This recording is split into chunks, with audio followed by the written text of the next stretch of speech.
दोस्तों सब कैसे हो। आई होप सब अच्छे होंगे एंड सबकी तैयारी अच्छी चल रही होंगी। तो स्वागत है आपकी मेरी एक और नई वीडियो में। तो आज की वीडियो में भी हम उत्तराखंड के टॉप 10 क्वेश्चनों को सॉल्व करने वाले हैं और इनसे महत्वपूर्ण जो भी हमारे फैक्ट निकलेंगे मैं आपको इस वीडियो में बताऊंगा, जो कि आपकी आगामी परीक्षाओं की दृष्टि से बहुत ही महत्वपूर्ण होने वाली हैं। तो आपको क्या करना है कि इस वीडियो को लास्ट तक देखना है और जो भी एक क्वेश्चन है और जो भी इनसे हमारे फैक्ट निकलेंगे उससे आपने कमेंट नोट कर लेना है, जिससे कि अगर आगामी परीक्षा में इससे कोई भी क्वेश्चन आता है तो उसे आसानी से कर लोगे। दोस्तों अगर आपको ये वीडियो अच्छी लगती है, आपके लिए हेल्पफुल होती है, तो प्लीज़ चैनल को लाइक करें, शेयर करें, सब्सक्राइब करें। जो भी दोस्त आपके उत्तराखंड पुलिस कांस्टेबल, दरोगा, पटवारी की तैयारी करें उन तक इन वीडियो को जरूर पहुँचाएं। दोस्तों चलते हैं आज के टॉपिक की तरफ। हमारा आज का पहला क्वेश्चन है कि लूसी गठन ने किसको बंदोबस्ती अधिकारी नियुक्त किया था। चार ऑप्शन दे रखे हैं, तो इसका आपको सही आंसर बताना है। तो जो इसका सही आंसर हो जाएगा हमारा ऑप्शन नंबर 2 हो जाएगा। बेटन साहब को हमारा लूसी गठन साहब ने बंदोबस्ती अधिकारी नियुक्त किया था। तो ये क्वेश्चन बहुत इंपॉर्टेंट है, आप इस पर 4-5 स्टार लगा दीजिए, क्योंकि आगामी परीक्षा में इस क्वेश्चन के बनने के चांस बढ़ जाते हैं। तो हमें लूसी गठन साहब के बारे में एक दो फैक्ट पता होने जरूरी होते हैं कि जो लूसी गठन साहब थे ये हमारे कुमाऊं कमिश्नरी के चौथे कमिश्नर थे और इनका जो कार्यकाल रहा था हमारा 1838 से 1848 के बीच रहा था। तो इनके समय की सबसे महत्वपूर्ण घटना मिलती है कि इनके समय हमारे 1841 में हमारा नैनीताल का नगरीकरण शुरू हुआ था। अगर आपका क्वेश्चन बनता है कि किसके शासनकाल में हमारा नैनीताल का नगरीकरण हुआ था, तो लूसी गठन साहब का समय हुआ था 1841 में हुआ था। और इनके समय की सबसे महत्वपूर्ण घटना मिलती है 1843 की। तो 1843 में लूसी गठन के समय ही हमारे नैनीताल थाने की स्थापना हुई थी। बहुत ही मोस्ट इंपॉर्टेंट क्वेश्चन अगर पूछा जाता है कि नैनीताल थाने की स्थापना कब हुई थी, तो 1843 में हुई थी। तो हमारा अगला क्वेश्चन है कि गंगा जल विक्रय पर कर लगाने वाला शासक कौन था। चार ऑप्शन दे रखे हैं, तो इसका आपको सही आंसर बताना है। तो इसका सही आंसर हो जाएगा हमारा ऑप्शन नंबर 1 हो जाएगा भवानी शाह। तो अगर क्वेश्चन बनता है कि गंगा जल विक्रय पर कर किसने लगाया था, तो हमारे भवानी शाह ने ही लगाया था। ये क्वेश्चन बहुत ही मोस्ट इंपॉर्टेंट है, इसमें आप 4 स्टार लगा दीजिए। आगामी परीक्षाओं में इस क्वेश्चन के आने के चांस बहुत ही हैं, तो आप इसको अच्छे से याद कर लीजिएगा। तो हम भवानी शाह के बारे में कुछ फैक्ट जान लेते हैं। तो भवानी शाह थे हमारे टिहरी रियासत के हमारे दूसरे नंबर के राजा थे और हमारे परमार वंश के हमारे 56वें नंबर के राजा थे। अगर क्वेश्चन बनता है कि हमारे भवानी शाह टिहरी रियासत के कौन से नंबर के राजा थे, तो ये हमारे दूसरे नंबर के राजा थे। अगर पूछा जाता है परमार वंश के, तो परमार वंश के हमारे 56वें नंबर के राजा थे। तो जो हमारे भवानी शाह था उसका जो कार्यकाल रहा था हमारा टिहरी रियासत में 1859 से 1871 के बीच रहा था। तो आपको ये डेट भी अच्छे से याद कर लेनी है। जो भवानी शाह था वो हमारा सुदर्शन शाह का पुत्र था और सुदर्शन शाह के हमारे दो पुत्र थे, एक हमारा शेर शाह हो जाएगा और एक भवानी शाह हो जाएगा। भवानी शाह हमारा बड़े होने के नाते हमारा सुदर्शन शाह की मृत्यु के पश्चात गद्दी पर बैठ जाता है, लेकिन जो उसका भाई होता है शेर शाह इसे कुछ समय के लिए गद्दी से हटा देता है और खुद गद्दी पर बैठ जाता है। तो इसी बीच जो हमारा उस टाइम हमारा हमारा वो कमिश्नर होता है हेनरी रैमजे होता है, उसको इसमें हस्तक्षेप करना पड़ता है। वो आता है और भवानी शाह को 1859 में हमारा गद्दी पर बिठा देता है और हमारा शेरशाह को हमारा बंदी बनाकर देहरादून में कैद कर लेता है। अगर आपसे क्वेश्चन बनता है कि किस टिहरी रियासत का राज्य अभिषेक हमारे ब्रिटिश हस्तक्षेप से हुआ था, तो उसका आंसर भवानी शाह होता है, जो कि हेनरी रैमजे ने इसका हमारा राज्य अभिषेक कराया था। जो हमारा भवानी शाह होता है ये क्या होता है, साधु प्रकृति का इंसान होता है और इसकी जो राजकाज में कोई रुचि नहीं होती है। इसका पूरा ध्यान हमारा तीर्थ यात्रा करने में दान देने में होता है। तो इन्हें क्या होता है कि अपना पूरा राजकाज दीवानों को सौंप रखा होता है। तो दीवान क्या करते हैं, इसका फायदा उठा देते हैं और जो प्रजा होती है उस पर हमारा शोषण करना शुरू कर देते हैं। जिससे क्या होता है कि भवानी शाह और जनता के बीच बहुत संघर्ष हो जाता है, खाली विवाद खड़े हो जाते हैं। हमारी और जौनपुर का क्षेत्र होता है वहाँ पर विद्रोह होने लगता है और जिससे हमारी जनता क्या होती है परेशान हो जाती है। इसी बीच क्या होता है कि हमारा 1861 में हमारा हेनरी रैमजे आता है और अठूर गांव में हमारा 12 आना बीसी बंदूक आता है। बहुत ही इंपॉर्टेंट क्वेश्चन है, अगर पूछा जाता है कि 12 आना बीसी बंदोबस्त किसने कराया था, तो हेनरी रैमजे ने कराया था, हमारे भवानी शाह के समय कराया था और 1861 में किया था।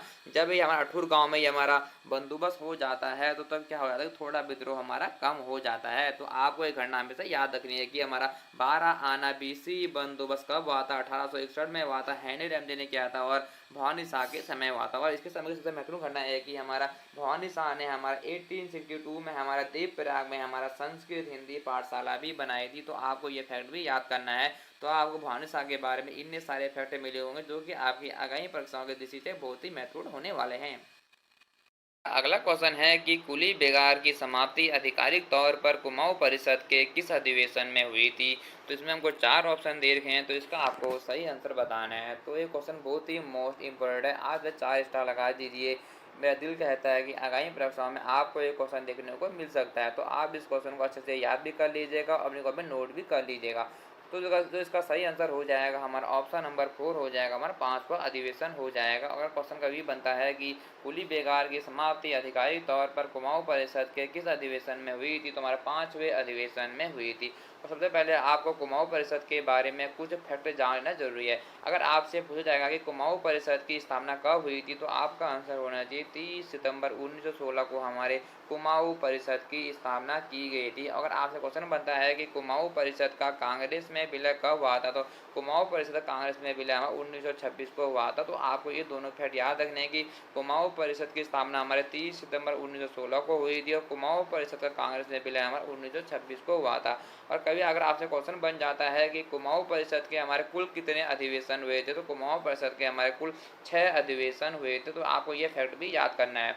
और अगर आपसे पूछा जाएगा कि कुमाऊं परिषद का हमारा पहला अधिवेशन कब हुआ था, तो उसका पहला अधिवेशन हमारा सितंबर 1917 को हुआ था, हमारा अल्मोड़ा में हुआ था और इसकी अध्यक्षता हमारे जयद्रथ जोशी के द्वारा की गई थी। और अगर इसका दूसरा अधिवेशन जो हमारा 24 से हमारा 25 दिसंबर हमारा 1918 को हुआ था, वो हमारा हल्द्वानी में हुआ था और इसकी अध्यक्षता हमारी तारा दत्त गहलोत के द्वारा की गई थी। जो इसका अगला अधिवेशन हुआ था वो हमारा 22 से 24 अक्टूबर 1919 को हुआ था और ये हमारा कोटद्वार में हुआ था और इसकी अध्यक्षता हमारी बद्र जोशी के द्वारा की गई थी। और जो हमारा कुमाऊं परिषद का चौथा अधिवेशन हुआ था वो हमारा 21 से 23 दिसंबर हमारा 1920 को हुआ था। ये हमारा काशीपुर में हुआ था और इसकी अध्यक्षता हमारा हर गोविंद पंत के द्वारा की गई थी। और जो हमारा इसका अगला अधिवेशन हुआ था, तो 5वां अधिवेशन था हमारा 1923 में हुआ था, वो हमारा टनकपुर में हुआ था और इसकी अध्यक्षता हमारा बद्री दत्त पांडे के द्वारा की गई थी। और जो हमारा कुमाऊं परिषद का छठा अधिवेशन था वो हमारा 1926 में हुआ था, वो हमारा गान्य धोली रानीखेत अल्मोड़ा में हुआ था और इसकी अध्यक्षता मुकुंदी लाल जी के द्वारा की गई थी। तो आपको ये 6 अधिवेशन अच्छे से याद कर लेने हैं। उसके बाद हमारा कुमाऊं परिषद का हमारा कांग्रेस में विलय 1926 में हो जाता है। तो आपको ये फैक्ट भी याद करना है। और जो हमारा कुमाऊं परिषद का तीसरा अधिवेशन था उसे इसलिए याद किया जाता है कि तीसरे अधिवेशन में हमारा हिंदू मुस्लिम एकता के लिए याद किया जाता है। अगर आपसे पूछा जाता है कि हमारे कुमाऊं परिषद के किस अधिवेशन को हिंदू मुस्लिम एकता के लिए याद किया जाता है, तो हमारा तीसरे अधिवेशन को याद किया जाता है। तो यहाँ पे एक हमारा शब्द आया कुली बेगार। तो मैं आपको कुली बेगार के बारे में एक फैक्ट बता देता हूँ कि अगर आपसे पूछा जाता है कि कुली बेगार का उत्तराखंड से अंत कब हुआ था, तो इसका आंसर हो जाएगा हमारा 13 से 14 जनवरी 1921 को हमारा बागेश्वर में उत्तरायणी मेले के अवसर सरयू नदी के तट पर हमारा कुली बेगार का अंत हुआ था। जो कि उसी दिन यहाँ पे एक सभा का आयोजन हुआ था और जो यहाँ पर लोग आए थे उन्होंने हमारा कुली रजिस्टर को फाड़ कर सरयू नदी में बहा दिया था और कभी भी हमारा कुली बनने की शपथ दी थी। तो अगर आपसे क्वेश्चन पूछा जाता है कि कुली बेगार का अंत कब हुआ था, 13-14 जनवरी 1921 को हुआ था, बागेश्वर में हुआ था, उत्तरायणी मेले के अवसर पर हमारा सरयू नदी के तट पर हुआ था। तो आपको इस क्वेश्चन से इतने सारे फैक्ट मिल गए होंगे, तो इनको आपको अपनी कॉपी में अच्छे नोट कर लेना, उससे याद भी कर लेना है। आपकी आगामी परीक्षाओं के लिए बहुत ही उपयोगी होने वाले हैं। हमारा अगला क्वेश्चन है कि सूच नामक आभूषण कौन सी जनजाति पहनती है। तो आपको जनजाति से भी हमारा 1 या 2 क्वेश्चन बनने के चांस हमेशा पेपर में रहते हैं। तो आपको जनजाति और चैप्टर में से पढ़ के जाना है, जिससे कि अगर परीक्षाओं में इससे कोई भी क्वेश्चन आएगा तो आपका गलत नहीं होना चाहिए। और जो ये वाला क्वेश्चन बहुत लोगों ने पहली बार सुना होगा, जो ये क्वेश्चन मैंने जो हमारी जनजातियों का इतिहास वाली बुक है जय सिंह रावत से लिया है। तो जो इसका सही आंसर हो जाएगा हमारा ऑप्शन नंबर 1 हो जाएगा, जौनसारी हो जाएगा। कभी क्वेश्चन बनता है पेपरों में कि सूच नामक आभूषण कौन सी जनजाति पहनती है, तो वो हमारा जौनसारी है। तो जौनसारी के बारे में कुछ फैक्ट जान लेते हैं। जो जौनसारी है हमारा और राज्य का दूसरा सबसे बड़ा जनजातीय समुदाय है। तो आपको याद रखना है। और पहला कौन सा हो जाएगा, थारू हो जाएगा। तो अगर क्वेश्चन बनता है कि राज्य का दूसरा सबसे बड़ा जनजातीय समुदाय कौन सा हो जाएगा, तो वह जौनसारी हो जाएगा। पहला कौन सा हो जाएगा, थारू हो जाएगा। लेकिन अगर क्वेश्चन बन जाएगा कि गढ़वाल का सबसे बड़ा जनजातीय समुदाय कौन सा हो जाएगा, तब वहाँ जौनसारी हो जाएगा।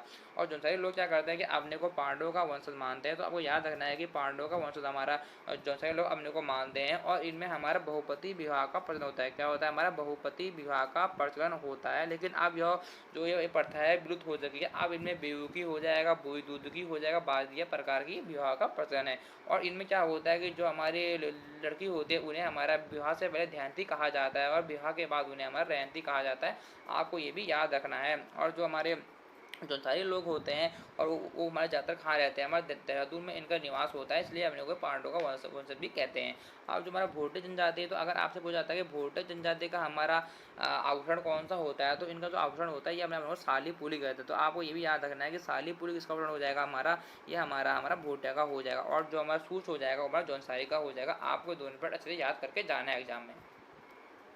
हमारा अगला क्वेश्चन है कि हिल मोटर ट्रांसपोर्ट की स्थापना कब हुई थी। तो ये क्वेश्चन में 4 स्टार लगा दीजिए, क्योंकि ये बहुत मोस्ट इंपोर्टेंट क्वेश्चन है। क्या पता आगामी परीक्षा में आपसे ये क्वेश्चन पूछ लिया जाए, तो इसे अपने कॉमेंट से नोट भी कर लीजिएगा, याद भी कर लीजिएगा, क्योंकि यूपीएससी से हमेशा परिवहन वाले चैप्टर से 1 या 2 नंबर के क्वेश्चन जरूर पूछता है। जैसे कि आपने परीक्षाओं में देखा होगा, तो आपको परिवहन वाला चैप्टर अच्छे से पढ़ के जाना है, क्योंकि यहाँ से हमेशा 1-2 क्वेश्चन बनने के चांस हमेशा बने रहते हैं। तो इस क्वेश्चन का सही आंसर हो जाएगा हमारा ऑप्शन नंबर 4 हो जाएगा, 1920 हो जाएगा। अगर आपसे कोई क्वेश्चन बनता है कि हिल मोटर ट्रांसपोर्ट की स्थापना कब हुई थी, तो 1920 में हुई थी। कहाँ पर हुई थी, हमारा अल्मोड़ा में इसकी स्थापना कर दी गई थी। और किसने की थी, हमारा ललिता प्रसाद टमटा के द्वारा की गई थी। किसने की थी, हमारा ललिता प्रसाद टमटा के द्वारा इसकी स्थापना कर दी गई थी। तो इससे आपको 2 फैक्ट हमेशा याद रखने हैं कि हमारे हिल मोटर ट्रांसपोर्ट की स्थापना कब हुई थी, 1920 में हुई थी, अल्मोड़ा में हुई थी, ललिता प्रसाद टमटा के द्वारा की गई थी। अब जो हमारा ऑप्शन है, तो हमारा पहला ऑप्शन दे रखा 1939। तो 1939 में हमारा Kumaon Motors honours union limited की स्थापना की गई थी। किसी की गई थी, Kumaon Motors honours union limited की स्थापना की गई थी। कहाँ पे की गई थी, ये हमारे इसकी स्थापना काठगोदाम में कर दी गई थी। और जो इसके 2 कार्यालय हैं हमारा, एक रामनगर में है और एक टनकपुर में है। तो आपको ये दोनों याद रखने हैं। और जो हमारा अगला ऑप्शन दे रखा है हमारा 1941 में हमारा Garhwal Motors honours union limited की स्थापना कर दी गई थी। तो की गई थी हमारा Garhwal Motors honours union limited की स्थापना की गई थी। कहाँ पे की गई दोस्तों, ये हमारा कोटद्वार में की गई थी। तो इसका हमारा एक कार्यालय कहाँ पे, ऋषिकेश में बनाया गया है। तो आपको इससे ये वाला फैक्ट याद रखने हैं। और जो हमारा अगला तीसरा ऑप्शन दे रखा है 1958। तो 1958 में हमारा Garhwal Motors users cooperative transport society की स्थापना की गई थी। 1958 में की गई थी। इसका मुख्यालय कहाँ बनाया गया था, रामनगर में इसका मुख्यालय हमारा बनाया गया था। तो आपको इस क्वेश्चन से इन्हें सारे फैक्ट मिल गए होंगे, जो कि आपके आगामी परीक्षाओं के दृष्टि से बहुत ही महत्वपूर्ण होने वाले हैं। तो आपको इनको अच्छे याद भी कर लेना है, अपने को नोट भी कर लेना है। हमारा अगला क्वेश्चन है कि किस बुग्याल के पास से भागीरथी की सहायक नदी इंद्रावती निकलती है। दोस्तों थोड़ा आपसे ठीक कर लीजिएगा, यहाँ पे हमारा भागीरथी आ जाएगा, थोड़ा लिखने में गलती हो गई है, तो यहाँ पे आ जाएगा भागीरथी। तो क्वेश्चन में दिया गया है कि किस बुग्याल के पास से भागीरथी की सहायक नदी इंद्रावती निकलती है। तो ये क्वेश्चन हमारा परीक्षा वाणी से लिया गया है, और इसका आंसर उसे पता होगा जिसने कि हमारा परीक्षा वाणी को अच्छे से पढ़ा होगा और ठीक ढंग से पढ़ा होगा। मैं आपको बता दूं कि ये क्वेश्चन हमारा जो परीक्षा वाणी में आगे जो एमसीक्यू दे के वहाँ से लिया गया है। तो आप इस क्वेश्चन को अच्छे से पढ़ लीजिएगा, याद भी कर लीजिए, क्या पता आगामी परीक्षा में आपसे क्वेश्चन पूछ ले जाए। तो इसका सही आंसर हो जाएगा हमारा ऑप्शन नंबर 2 हो जाएगा, हारूनीता बुग्याल हो जाएगा। तो अब ऐसा क्वेश्चन बनता है कि हमारा किस बुग्याल के पास से भागीरथी की सहायक नदी इंद्रावती निकलती है। तो उसका आंसर हो जाएगा हमारा हारूनीता बुग्याल हो जाएगा। तो आपको इस क्वेश्चन से 2 क्वेश्चन मिल जाते हैं, एक क्वेश्चन इंद्रावती। तो अगर आपसे पूछा जाएगा कि इंद्रावती किसकी सहायक नदी है, तो इंद्रावती हमारी भागीरथी की सहायक नदी है। ये क्वेश्चन भी आपको याद रखना है। तो हारूनीता बुग्याल कहाँ पे हो जाएगा, तो हारूनीता बुग्याल है हमारा उत्तरकाशी में। तो कहाँ पे, हमारा उत्तरकाशी में। तो आपको ये इसकी लोकेशन याद रखनी है। जो हमारा दायरा बुग्याल है ये भी हमारा उत्तरकाशी में है, और दायरा बुग्याल को हमारा शीतकाल के दौरान यहाँ पे स्कीइंग जो हमारा परीक्षण होता है यहीं पर किया जाता है। तो एक क्वेश्चन आपसे बन सकता है। और दायरा बुग्याल को हमारा विश्व मानचित्र में लाने का श्रेय हमारा जो पर्वतारोही थे हमारा चंद्रप्रभा एतौल को जाता है। और चंद्रप्रभा एतौल हमारी पिथौरागढ़ की निवासी थी। और जो हमारे शीतकाल में यहाँ पे क्या होता है, यहाँ पे मक्खन की होली होती है। बहुत मोस्ट इम्पोर्टेंट क्वेश्चन है। अगर आपसे पूछा जाता है कि मक्खन की होली किस बुग्याल में होती है, तो वो हमारा दायरा बुग्याल में होती है। और इस मक्खन की होली क्या कहा जाता है, हमारा अधूरी उत्सव कहा जाता है। क्या कहा जाता है दोस्तों, हमारा अधूरी उत्सव कहा जाता है। तो ये क्वेश्चन आपको याद रखना है कि हमारा मक्खन की होली कहाँ पे होती है, दायरा बुग्याल में होती है, और उसे क्या कहा जाता है, हमारा अधूरी उत्सव कहा जाता है। तो मोस्ट इंपोर्टेंट क्वेश्चन है। और जो मक्खन की होली को हमारा विश्व स्तर पर पहचान दिलाने का श्रेय हमारा चंदन सिंह राणा को जाता है, चंदन सिंह राणा को जाता है। तो पूछा जाता है कि मक्खन की होली को विश्व स्तर पर पहचान दिलाने का श्रेय जाता है, तो हमारा चंदन सिंह राणा को जाता है। आपको ये क्वेश्चन भी इससे मतलब याद रखना है। और जो हमारा अगला बुग्याल दे रखा है इसमें बगजी बुग्याल देखा, तो बगजी बुग्याल हमारा कहा चमोली में है, और यहाँ से हमारे हिमालय के सबसे भव्य दर्शन होते हैं। अगर क्वेश्चन बनता है कि हिमालय के सबसे भव्य दर्शन कहाँ से होते हैं, तो बगजी बुग्याल से होते हैं, कहाँ पर, चमोली में हो जाता है। जो अगला बुग्याल हमारा गुलाबी कांठा बुग्याल एविस की लोकसभा में कहा उत्तरकाशी में है। तो आपको चारों बुग्याल ऐसे याद कर लेने हैं, और जो भी इनसे मैंने फैक्ट बताया उन्हें भी याद कर लेना है। अगला क्वेश्चन है कि ऊंचाई पर पेड़ टिके रहेंगे, नदी ग्लेशियर बने रहेंगे, किस आंदोलन का नारा है। तो जो इसका सही आंसर हो जाएगा हमारा ऑप्शन नंबर 2 हो जाएगा। रक्षा सूत्र आंदोलन में यह नारा दिया गया था कि ऊंचाई पर पेड़ टिके रहेंगे, नदी ग्लेशियर बने रहेंगे। तो आपको ये क्वेश्चन हमेशा याद होना चाहिए। जो हमारा रक्षा सूत्र आंदोलन था, ये हमारा 1994 में शुरू हुआ था और यह आंदोलन हमारा सुरेश भाई के द्वारा शुरू किया गया था और टिहरी के भिलंगना क्षेत्र में शुरू किया था। कहाँ पे किया गया था? हमारा टिहरी के भिलंगना क्षेत्र में शुरू किया गया था। तो आपको याद रखना है कि हमारा रक्षा सूत्र आंदोलन था, हमारा 1994 में शुरू किया गया था सुरेश भाई के द्वारा और टिहरी के भिलंगना क्षेत्र में शुरू किया गया था। और इसमें हमारा यह नारा दिया गया था, ऊंचाई पर पेड़ टिके रहेंगे, नदी ग्लेशियर बने रहेंगे। तो आपको ये सारे फैक्ट याद करके रखने हैं। और जो हमारा अगला आंदोलन दे रखा है मैती आंदोलन, तो मैती आंदोलन हमारा 1995 भी हमारी डेट दे रखी है और कहीं कहीं 1996 दे रखी है। जब जो भी आपके क्वेश्चन में जो भी ऑप्शन आएगा आप उसके अकॉर्डिंग से टिक करना है कि मैती आंदोलन कब शुरू हुआ था। तो ये मैती आंदोलन हमारा कल्याण सिंह रावत जी के द्वारा हमारा शुरू किया गया था और ये हमारा चमोली के हमारा ग्वालदम एक जिला पड़ता है, वहाँ पर ये आंदोलन शुरू किया गया था। अगर आपसे क्वेश्चन बनता है कि हमारा मैती आंदोलन कहाँ से शुरू हुआ था, ये हमारा ग्वालदम से शुरू हुआ था जो कि चमोली में पड़ता है और 1995 या 96 जो भी डेट आएगी आप याद रखना। और कल्याण सिंह रावत जी के द्वारा यह आंदोलन शुरू किया गया था और कल्याण सिंह रावत जी के द्वारा ही हमारा 1974 में हमारा हिमालयन वन्य जीव संस्थान की स्थापना कर दी गई थी। बहुत ही मोस्ट इंपॉर्टेंट क्वेश्चन है। अगर पूछा जाएगा कि हिमालयन वन्य जीव संस्थान की स्थापना कब हुई थी, 1974 में हुई थी, कल्याण सिंह रावत जी के द्वारा ही की गई थी। और हमारे कल्याण सिंह रावत जी का हमारा एक उपनाम मिलता है मैती। तो अगर आपसे पूछा जाएगा कि मैती किसका उपनाम है, तो मैती हमारा कल्याण सिंह रावत जी का ही उपनाम है। तो आपको इस आंदोलन से इन सारे फैक्ट याद रखने हैं। और जो हमारा अगला आंदोलन दे रखा है पानी राखो आंदोलन, तो पानी राखो आंदोलन हमारा 1977 से 1978 के बीच शुरू हुआ था और यह आंदोलन हमारे पौड़ी के उपरेखाल गांव में शुरू हुआ था, क्योंकि वहाँ पे हमारे पानी की कमी को दूर करने के लिए वहाँ के कुछ लोगों ने हमारे सच्चिदानंद भारती के नेतृत्व में हमारा पानी राखो आंदोलन चलाया गया था। और किसने चलाया था? हमारा जो हमारे उपरेखल गांव के जो हमारे वहाँ पे जो मस्तिष्क थे हमारा सच्चिदानंद भारती के द्वारा यह आंदोलन चलाया गया था, हमारा पानी राखो आंदोलन। तो आपको ये फैक्ट भी याद रखना है कि पानी राखो आंदोलन चलाया था हमारा सच्चिदानंद भारती के द्वारा चलाया गया था। और इन्हीं के द्वारा हमारा 1982 में हमारा दूधा तोली लोक विकास संस्थान की स्थापना भी कर दी गई थी। बहुत मोस्ट इंपॉर्टेंट क्वेश्चन है। अगर क्वेश्चन बनता है कि दूधा तोली लोक विकास संस्थान की स्थापना किसने की थी, तो हमारी सच्चिदानंद भारती के द्वारा ही की गई थी, 1982 में की गई थी। तो आपको इस आंदोलन से इतने सारे फैक्ट मिल गए होंगे।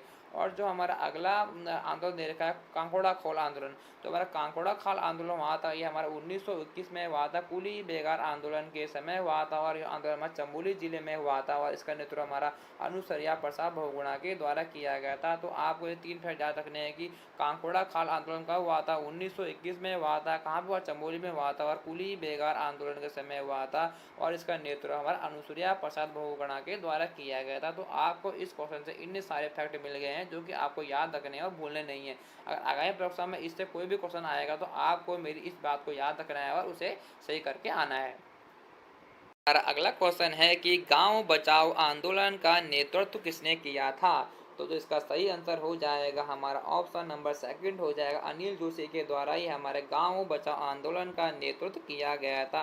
तो दोस्तों इसमें आप 4 स्टार लगा दीजिए। मेरा दिल कहता है कि यूपीएससी आपसे आगामी परीक्षा में एक क्वेश्चन पूछने वाला है कि गांव बचाओ आंदोलन का नेतृत्व किसने किया था। तो उस समय आप आरबी स्टडी पॉइंट की इस वीडियो को याद रखना और अनिल जोशी को टिक करके आ जाना, आपका 1 नंबर वहाँ पे हमारा फिक्स हो जाएगा।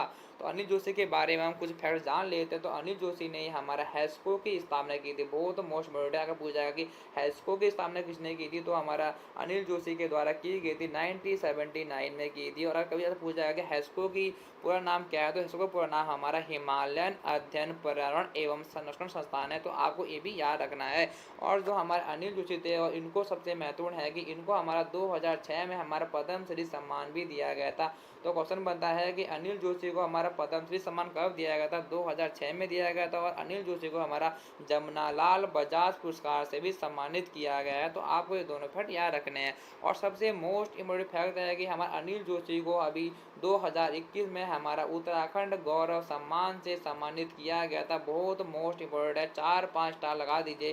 क्वेश्चन बन सकता है कि किस पर्यावरण प्रेमी को 2021 में हमारा उत्तराखंड गौरव सम्मान से सम्मानित किया गया, तो आपका आंसर होना चाहिए अनिल जोशी को सम्मानित किया गया था। तो आपको इस सब फैक्ट अच्छे से याद कर लेने हैं।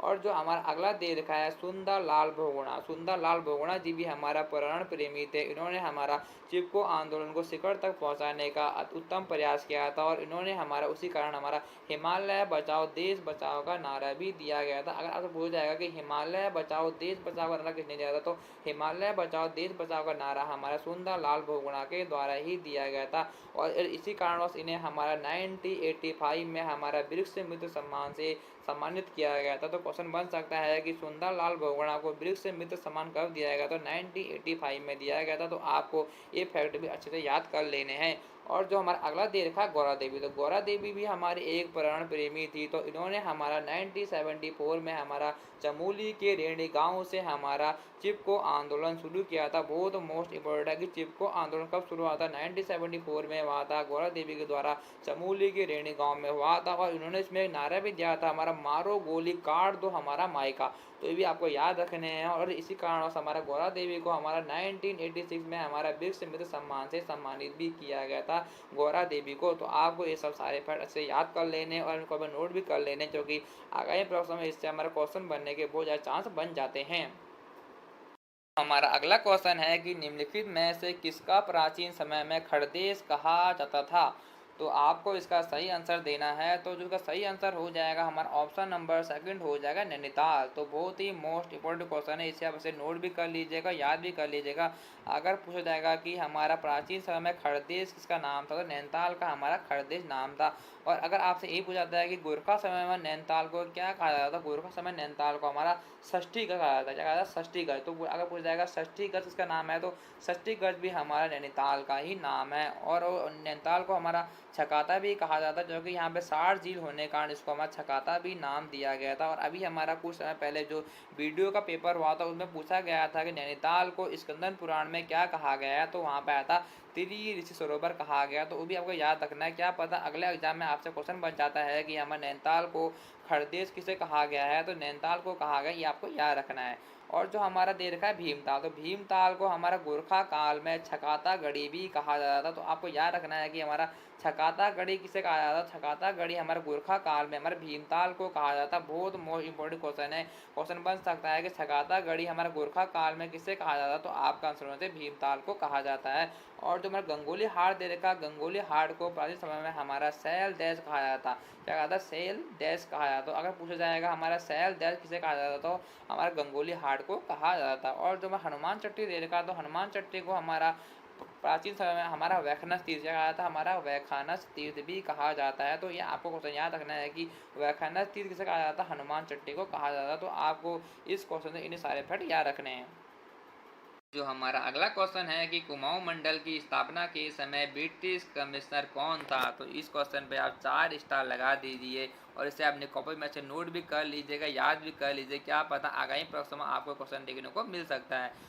तो इसका सही आंसर हो जाएगा हमारा ऑप्शन नंबर सेकंड हो जाएगा बेटन साहब। तो अगर आपसे पूछा जाता है कि कुमाऊं मंडल की स्थापना के समय हमारे ब्रिटिश कमिश्नर कौन थे, तो हमारे बेटन साहब थे। तो कुमाऊं मंडल की स्थापना हमारा 1854 में हुई थी, हमारा बेटन साहब के समय हुई थी और इसका मुख्यालय हमारा अल्मोड़ा में बनाया गया था। और इसके बाद हमारा बेटन साहब के समय ही हमारा 1855 में ही हमारा जो कुमाऊं मंडल का जो मुख्यालय था हमारा अल्मोड़ा से नैनीताल शिफ्ट कर दिया गया था। कभी क्वेश्चन बनता है कि हमारे कुमाऊं कमिश्नर का मुख्यालय हमारा अल्मोड़ा से नैनीताल कब शिफ्ट किया गया, तो 1855 में किया गया था, हमारे बेटन साहब के समय ही किया गया था। तो आपको दोनों फैक्ट अच्छे से याद कर लेने हैं। मैं आपको कुछ 4 फैक्ट बताता हूँ जो कि आपके आगामी प्रश्नों की दृष्टि से बहुत ही महत्वपूर्ण होने वाले, जिसमें सब लोग बहुत कन्फ्यूजन होते हैं। तो अगर आपसे कहीं पूछा जाता है कि कुमाऊं मंडल कब बना, तो कुमाऊं मंडल हमारा 1854 में बना। और कहीं पूछा जाएगा कि हमारा कुमाऊं जनपद कब बना, तो जो हमारा कुमाऊं जनपद बना था वो हमारा 1815 में बना था। तो आपको इन दोनों में कंफ्यूज नहीं होना है कि कुमाऊं मंडल कब बना और कुमाऊं जनपद कब बना। और अगर आपसे इसी क्रम में पूछा जाएगा गढ़वाल मंडल कब बना, तो जो गढ़वाल मंडल जो हमारा बना था वो हमारा 1969 में बना था। और अगर पूछा जाएगा कि हमारा गढ़वाल जिला कब बना, तो हमारा जो गढ़वाल जिला बना था वो हमारा 1839 में बना था। तो आपको ये 4 फैक्ट याद रखने हैं कि कुमाऊं मंडल कब बना और कुमाऊं जनपद कब बना और गढ़वाल मंडल कब बना और गढ़वाल जनपद कब बना। तो आपको इनमें कंफ्यूज नहीं होना है, क्योंकि ये चारों क्वेश्चन आपके आगामी परीक्षाओं की दृष्टि से बहुत ही महत्वपूर्ण होने वाले। इन्हें आप अपने को नोट भी कर लीजिएगा, याद भी कर लीजिएगा, कन्फ्यूजन इनमें मत होना। और अगर आपको कन्फ्यूजन होता है तो इस वीडियो को देख लेना, जिससे कि आपका पूरा कन्फ्यूजन दूर हो जाएगा। दोस्तों इस वीडियो में हमने उत्तराखंड के टॉप 10 क्वेश्चनों को सॉल्व किया, उनसे संबंधित जो भी हमारे फैक्ट निकले वही मैंने आपको इस वीडियो में बताया। तो आपको क्या करना है कि इस वीडियो को लास्ट तक देखना है और जो भी ये क्वेश्चन बने हैं और जो भी इनसे हमारे फैक्ट बने उन्हें अपने को में नोट करना है, उसे अच्छे से याद भी कर लेना है, जिससे कि आगामी परीक्षा में इससे कोई भी क्वेश्चन आता है तो आपका गलत नहीं होना चाहिए। अगर आपको ये वीडियो अच्छी लगती है, हेल्पफुल लगती है, तो प्लीज़ वीडियो को लाइक करें, शेयर करें, सब्सक्राइब करें और जो भी आपके दोस्त उत्तराखंड पुलिस कांस्टेबल, दरोगा, पटवारी, फौज गार्ड की तैयारी कर रहे हैं उन तक इन वीडियो को जरूर पहुंचाएं, जिससे कि वो भी इन वीडियो का लाभ उठा पाए। तो प्लीज़ चैनल को सपोर्ट करें दोस्तों। अगर सपोर्ट करते हो तो मैं आपके लिए इससे भी अच्छे क्वेश्चन लेके आऊँगा। तो दोस्तों मिलते हैं अगली वीडियो में। तो दोस्तों बाय, अपना ध्यान रखिए और पढ़ते रहिए।